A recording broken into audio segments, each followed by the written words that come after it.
중국 역사서에 등장하는 연나라는 단순한 한 지방정권이 아니라 한때 동아시아 북방을 진동시켰던 강력한 군사국가였습니다. 그들의 시선은 언제나 동쪽을 향했고 결국 고조선과 정면 충돌하게 됩니다. 이 전쟁은 단순한 국지전이 아닌 동아시아 고대사에서 매우 중대한 전환점이 되었습니다. 그럼 지금부터 연나라의 기원부터 멸망, 그리고 고조선과의 치열했던 전쟁까지 흥미진진한 고대 이야기를 시작해 보겠습니다. 영상을 끝까지 시청해 주시고 구독과 좋아요 부탁드립니다. 연나라의 기원과 성립. 연나라는 중국 고대 주나라 시대에 탄생한 제후국 중 하나로 그 역사는 기원전 11세기경으로 거슬러 올라갑니다. 당시 주 무왕은 주 왕실의 권위를 회복하고 천하를 통일하기 위해 여러 공신과 왕족에게 땅과 권한을 나누어주는 봉건 제도를 실시했습니다. 이 과정에서 연나라는 주 무왕의 동생인 주공단의 후손 중 한 명인 소공이 봉해지면서 시작되었습니다. 연나라는 오늘날의 베이징과 허베이성 북부를 중심으로 한 지역에 자리 잡았는데, 이 지역은 동쪽으로는 요동지방, 북쪽으로는 유목민이 활동하는 초원지대와 맞닿아 있었습니다. 연나라는 처음에는 작은 봉건국에 불과했지만 그 지리적 위치 때문에 전략적으로 매우 중요한 역할을 담당했습니다. 주나라 왕실의 북방 방어선 역할을 하면서 유목민족의 침입을 막는 전초기지 역할을 하였습니다. 이처럼 연나라는 군사적으로 방어적인 성격이 강한 국가였으며 점차 주변 여러 민족과 세력들과의 접촉이 늘어남에 따라 정치적으로도 점차 성장하게 되었습니다. 한편 연나라의 내부는 왕실을 중심으로 한 봉건 귀족들이 주도하는 사회 구조였고, 이들은 농업과 목축 그리고 무역을 통해 국가를 운영했습니다. 특히 동쪽과 북쪽의 변방 민족들과 교류하거나 대립하면서 독특한 문화적 혼합과 변화를 겪었습니다. 이는 후에 연나라가 단순한 한족 국가가 아니라 다양한 문화가 공존하는 다문화적인 특성을 갖게 되는 밑바탕이 되었습니다. 하지만 연나라 초기에는 내부 분열과 왕위 계승 문제, 그리고 주나라 중앙 권력의 쇠퇴로 인한 혼란 속에서 연나라도 여러 차례 위기를 맞았습니다. 그럼에도 불구하고 연나라는 끊임없이 자리를 지키며 점차 세력을 키워나갔고, 점차 외부 세력과 경쟁하는 과정에서 자신만의 독자적인 정치적 정체성을 갖추게 됩니다. 특히 기원전 8세기에서 7세기 사이에 주나라 중앙 권력이 급격히 약화되면서 연나라를 포함한 여러 제후국들은 사실상 자주국가로 변모하기 시작했습니다. 이 시기를 거치며 연나라는 왕실의 권한을 강화하고 국력을 집중시켜 주변국과 유목민에 대응하는 한편 문화적으로도 독자적인 발전을 이뤄나갔습니다. 이처럼 연나라는 초기 봉건제 국가에서 점차 독립적인 정치 세력으로 성장하면서 중국 동북부 지역을 중심으로 영향력을 확대하기 시작합니다. 그리고 이러한 변화는 곧 춘추전국 시대로 접어들면서 더욱 본격화됩니다. 춘추전국 시대 소개. 연나라. 춘추전국 시대는 기원전 8세기부터 기원전 3세기까지 약 500년 동안 이어진 중국 고대사의 혼란기입니다. 주 왕실의 중앙 권위가 급격히 약해지면서 각 제후국들은 사실상 독립적인 세력으로 성장했고 서로 끊임없이 경쟁하며 영역을 넓히려 했습니다. 연나라도 이 시기 격동의 중심에 있던 국가 중 하나였습니다. 춘추시대 초기의 연나라는 아직 주변의 강국들에 비해 상대적으로 작은 세력이었지만 그 지리적 이점 덕분에 동북아시아에서 점차 영향력을 키워나갔습니다. 북쪽의 유목민족과의 끊임없는 충돌과 교류, 그리고 동쪽의 바다와 인접한 해안선에 자리한 점이 연나라의 전략적 가치를 높였습니다. 이러한 환경은 연나라가 단순한 봉건국가를 넘어 외교와 군사력, 문화 교류가 복합적으로 작용하는 중요한 지역 국가로 자리 잡게 했습니다. 연나라는 춘추시대 내내 주나라의 중앙 권력이 약해진 틈을 타 스스로의 정치적, 군사적 자율성을 강화했습니다. 특히 강력한 군사력과 효율적인 행정체계를 바탕으로 내부 안정을 꾀했고 주변 소국들과의 연합이나 정복을 통해 점차 세력을 확장해 갔습니다. 이 과정에서 연나라는 여러 차례 주변 국가들과 동맹을 맺거나 전쟁을 치르며 자신의 입지를 다졌습니다. 하지만 춘추전국 시대의 정치적 혼란은 연나라에게도 큰 도전이었습니다. 주변 강국들의 압박과 내부 귀족 세력 간의 갈등, 그리고 유목민족의 침입 위협은 연나라가 끊임없이 대비하고 대응해야 할 문제였습니다.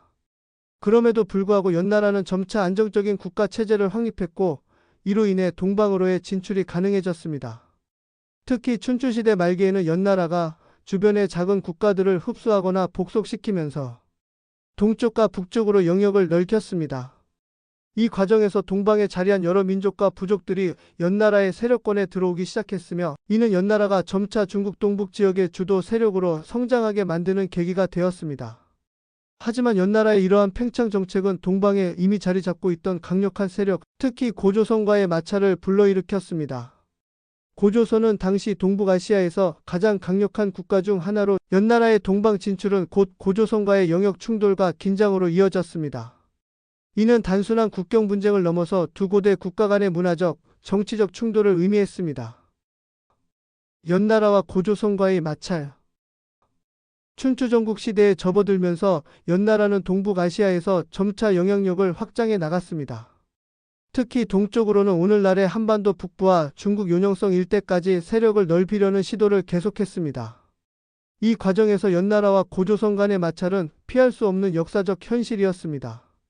고조선은 이미 기원전 7세기 무렵부터 동북아시아의 강력한 국가로 자리 잡았고, 넓은 영토와 강력한 군사력을 바탕으로 주변 여러 부족과 국가를 제압해 나가고 있었습니다. 연나라가 동쪽으로 세력을 확장하려 할 때 고조선과의 영토 충돌은 불가피했습니다. 두 나라는 모두 강력한 중앙 집권 체제를 갖추고 있었고, 서로의 세력권을 침범하는 것을 용납하지 않았기 때문입니다. 연나라가 동방 진출을 시도한 주요 목적 중 하나는 전략적 요충지를 확보하는 것과 함께 한반도 북부와 만주 지역의 자원을 통제하기 위한 것이었습니다. 이 지역은 풍부한 철광석과 농경지가 있어 경제적, 군사적으로 매우 중요한 의미를 지녔습니다. 그러나 이 지역은 고조선의 핵심 영토이기도 했기 때문에 두 국가 간의 갈등은 점점 격화되었습니다. 역사학자들은 당시 연나라가 고조선과의 마찰을 무력 충돌로까지 발전시키려 한 배경에는 단순한 영토 확장뿐 아니라 동북아시아에서의 패권 경쟁이 자리 잡고 있었다고 봅니다. 연나라는 동방에서의 세력 확장을 통해 중국 내에서의 입지를 강화하고자 했고, 고조선 역시 자신의 영향권을 수호하고 확대하려는 강한 의지를 갖고 있었습니다. 이러한 긴장 상황은 점차 무력 충돌로 번지면서 연나라와 고조선 간에 여러 차례 국지전과 충돌이 발생하게 되었습니다. 특히 연나라가 동북 지역에 군사기지를 설치하거나 유목민과 연계하여 고조선과의 경계를 압박하는 움직임은 고조선의 강한 반발을 불러일으켰습니다. 이 시기의 충돌은 단순히 두 국가의 군사 대결을 넘어서 동북아시아의 지정학적 판도를 바꾸는 중요한 전환점이 되었습니다. 하지만 연나라 내부에서는 이러한 전쟁 준비와 외교 정책에 대해 다양한 의견이 있었으며, 이는 후에 징계라는 강력한 지도자가 등장하여 고조선과의 전쟁을 본격화하는 계기로 이어집니다. 징계의 등장과 고조선과의 전쟁. 춘추 전국 시대 말기 연나라가 동방으로의 세력 확장과 고조선과의 충돌에서 전환점을 맞이한 것은 바로 징계의 등장과 밀접한 관련이 있습니다. 징계는 연나라 역사에서 군사적, 정치적 역량을 통해 나라를 재정비하고 고조선과의 전쟁을 본격화시킨 중요한 인물입니다. 징계가 연나라의 지도자로 부상한 시기는 연나라가 외부 위협과 내부 혼란을 동시에 겪던 때였습니다. 그는 강력한 군사 지휘관이자 유능한 정치가로서 연나라의 군사력을 재정비하고 효율적인 행정체계와 전략을 통해 고조선과의 긴장 상황에 대응할 수 있는 기반을 마련했습니다. 징계의 지도력 아래 연나라는 조직적이고 체계적인 군대를 갖추었으며 고조선과의 전쟁 준비에 박차를 가했습니다. 당시 징계는 고조선과의 갈등을 단순한 국경 분쟁을 넘어서 동북아시아의 패권을 쥐기 위한 중대한 전쟁으로 인식했습니다. 이에 따라 그는 철저한 군사 전략과 다양한 전술을 구사하며 고조선과의 대립에 임했습니다. 역사 기록에 따르면 징계는 군사적으로 공격적인 동시에 방어적인 자세를 모두 취하며 고조선의 강력한 군사력에 맞서 싸웠다고 전해집니다. 징계의 전략은 단순히 전투에서의 승리를 목표로 한 것이 아니라 고조선 내부의 분열을 유도하고 주변 국가들과의 연합을 통한 다각도의 압박을 가하는 것이었습니다. 이를 통해 연나라는 전쟁에서 단기간의 승리뿐 아니라 장기적인 안정을 도모하려 했습니다. 실제로 징계는 고조선과의 여러 전투에서 중요한 승리를 거두었으며, 이는 연나라가 동북아시아에서의 세력 균형을 뒤흔드는 결정적인 계기가 되었습니다. 하지만 고조선 역시 만만치 않은 상대였습니다.